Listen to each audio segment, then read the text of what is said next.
For the last couple of days I've been going along here bulk filling the holes with mortar, with lime mortar. So now I got it to a point where I think I'm ready to put the top coat on. So that's today's job. So I've got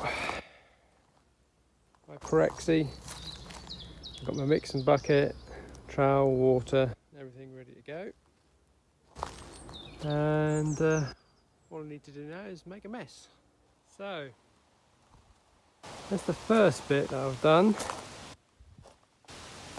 In the corner here and along the side here.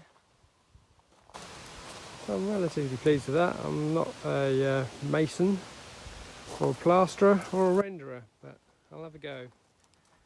But that'll be fine, I think. Right, so several hours later, I've completed that entire panel across the bottom. Base coat and scratch coat, and then top coat. So that just leaves then the doorway, the bit at the end, a bit up the middle here, a bit by the doorway there. Still plenty to do, but it's a good start. I'm pleased with that. So I'm doing a bit more on the south wing, and I've just re-rendered the bottom half of this bricked up doorway, and I've also filled in the void that was down in this corner, which took about half a bucket full, and this void here, which is where the old lead pipe came up the wall.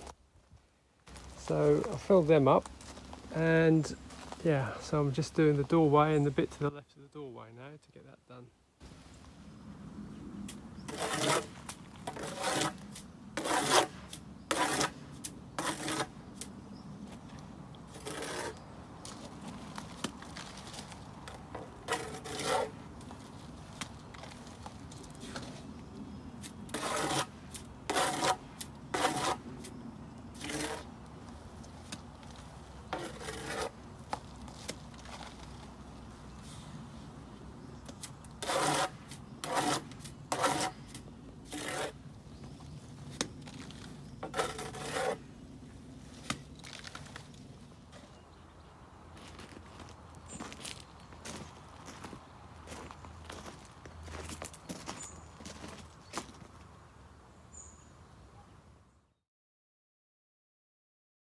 So we've got a new mat which we want to put in the doorway here, but obviously it's too high. The thickness of the mat itself is too high to go under the door. These sort of mats would normally be recessed. So what I've decided to do, or what we've decided to do, is take out these 12 tiles and recess the mat into that gap and just cut it down to suit. It just means taking a few centimetres off two edges. So, see how we get on. Right, so I've taken up the tiles. There's an extra row come up just because they came up. And I've excavated underneath them, clearing out all the old soft cement.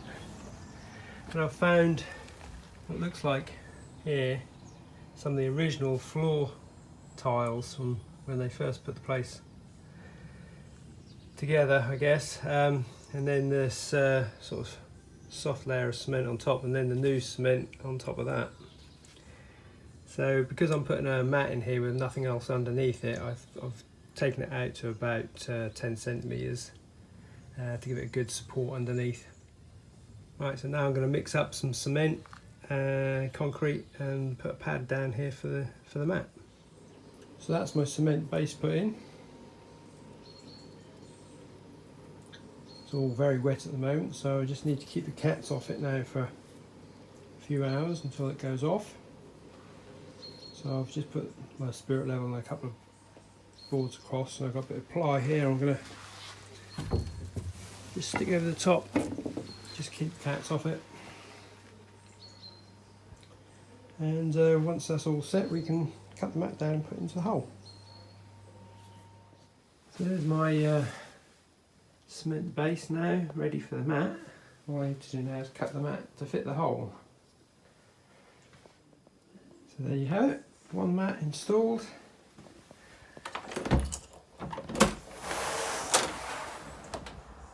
Ready to go. Excellent.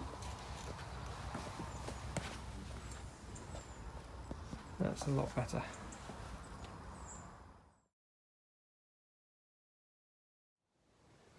I've been busy puttying glass back into the window frames. There's a lot of glass in this house. So, for instance, the dining room here has 2 windows, so that is 16 panes of glass. A lot of the glass is original, very wibbly wobbly, 2 millimeters thick. It has a sort of opaque sheen on it. So in daylight it can give off a sort of multicoloured sheen. And this is my 100th pane of glass, puttied in. So about another, I think, 5 windows to do.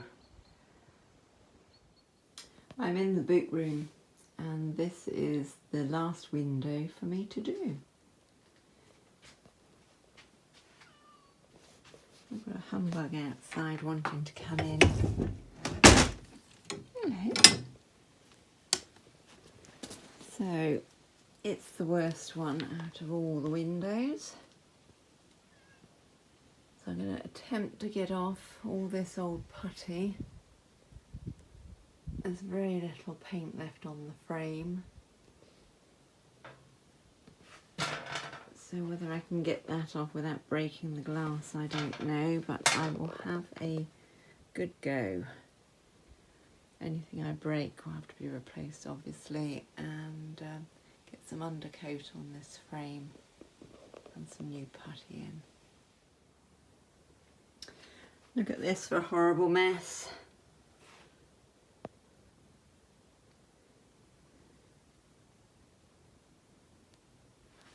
So hopefully we can repair it. So that's the last of the big windows done. That takes us up to 153.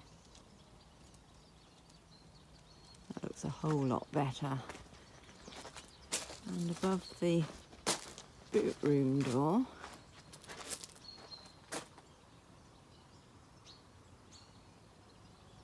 so I just have some internal ones to do now.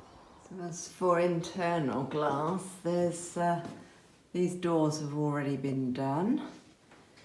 And upstairs we've got some panels above some of the doors. So we have one up there and one up there. So each one is 5 pieces of glass. And then I found the other day a little passageway here has 2 in the back of a walk-in wardrobe too. So I'm just going to check those out. So these are the skylights from the loft.